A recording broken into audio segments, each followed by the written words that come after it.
You're not gonna believe what happened. My guys called me, so they're unloading the machine, and yeah, I would say that's gonna end of Friday, make it a typical Friday. See that crack? That's all. God.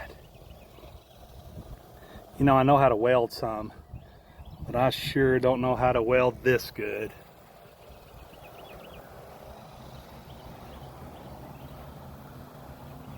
Man.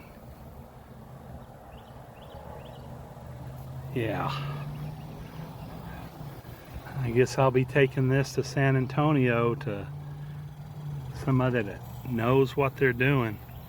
Been a good machine, but it's time get it fixed and get rid of this one and buy a new one.